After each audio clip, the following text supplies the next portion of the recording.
Hi guys. We're going to be moving on to lesson 17 today, and we're going to continue focusing on cause and effect. Our first vocabulary word is adapted, and the base word adapt means to adjust, and the suffix ed makes it past tense. So adapted would be adjusting to new conditions in the past. So for the picture, I put all these different birds because each of their beaks has a special purpose, and they've adapted their beaks over time um, to best serve them and where they are in their environment. Other important words that we're going to read today are acrobat. So that's someone who performs in the circus. A lot of times they're really flexible and they can do tricks. Boomtown. This is a word that we've seen before, but it's going to come up again. Here's a picture of a boomtown. So that's a town that popped up really quickly with a big influx of people who are searching for gold that are living there. The next one is snowshoes. So this is what snowshoes would have looked like during the gold rush. And this is what modern day snowshoes look like. And all these are shoes that help you stay above the snow. So when you walk in the snow with your boots, your feet kind of sink into the snow. And it's hard and it takes a lot more effort to walk through the snow, where these snowshoes keep you above and it makes it easier to walk. And the last word on here is beadwork. And beadwork is taking beads to create art. It can be to add something onto clothing. It could be to create jewelry and things like that. They even make pottery out of beads. We've been learning that good readers pay attention to cause and effect relationships. And today I'm going to teach you that good readers continue to pay attention to cause and effect relationships. And they think about how one event in history impacted the people and the environment at that time.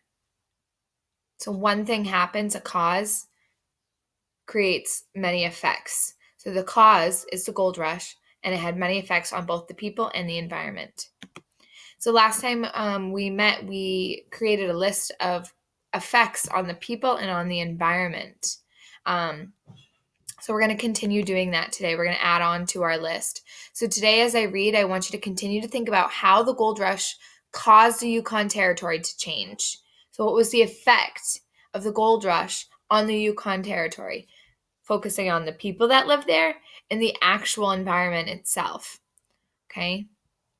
So I'm going to be reading chapter 5, page 48 to 55, and it's about Antoinette and Annette Mayo, and they have nicknames in this book. So Anto and Nettie is how they're going to be referred to.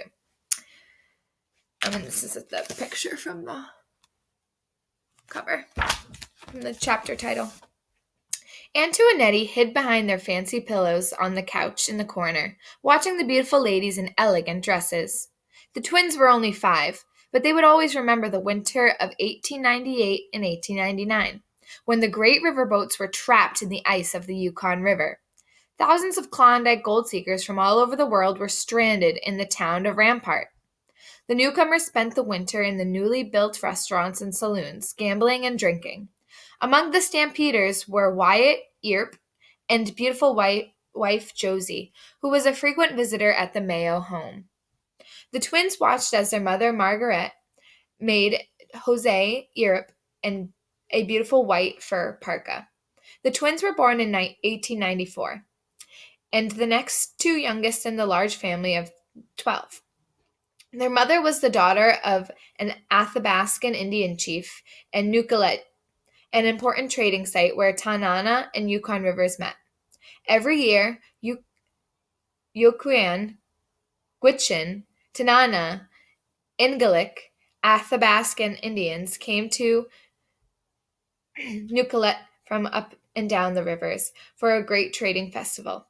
Some of the Inuit Eskimos from far up north even attended. The twins' father, Alcat Mayo, was a former circus acrobat with a lively sense of humor. He had lived in the Yukon for more than 20 years and was one of the best-known American traders. Anto and Nettie lived in a big log trading post in Rampart. Their father and older brother had built it in 3 years. Father spent almost every day behind the big counter in the trading post. The twins joined him there, and they had plenty to see and to do as they played. Shawnee fox and marten furs hung in bundles from the ceiling. Stacks of round, flat beaver pelts were piled everywhere. Behind the counter were rows of canned goods and sacks of 50 pounds of flour, sugar, and beans. On the shelves were bolts of bright calico cloth, and in the corners were picks, shovels, axes, saws, and shiny round gold pans, the tools of the prospector's trade. So in these trading posts, they had all these supplies.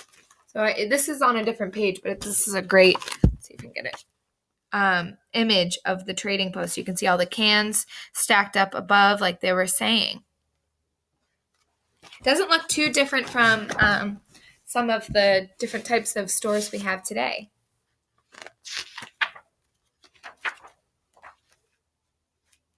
The miners paid for their goods from their heavy pockets full of gold dust and nuggets. Father weighed out the gold on the big gold scale on the counter. Anto and Nettie liked to dig in the dirt and dust out of the cracks in the floor. Then they panned it to recover the gold that had spilled from the miners' pokes.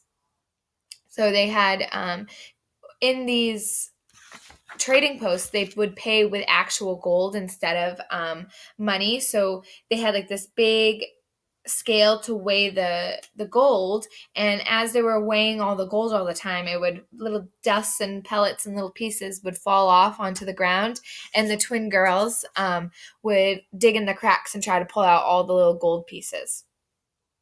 In the winter, the girls went outside every day, even when the temperatures dipped to 50 degrees below zero. They strapped on their snowshoes and followed the wild animal trails outside of town. There, they helped their mother and their aunties set snares for rabbits. That's traps. Mother sewed them warm mittens and parkas out of rabbit, moose, and caribou skins. They were never cold. The girls loved to watch their mother do fancy beadwork on the moose hide. So it's like the skin. This is a picture of some beadwork that their mother had done on a purse.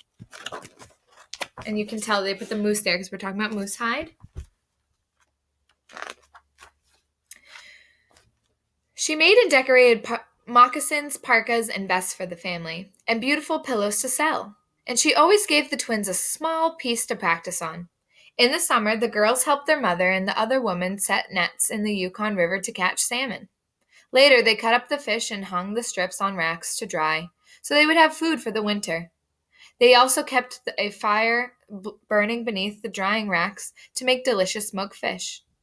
Mother was also the town midwife. Oftentimes, the twins would hear her knocking on the door late.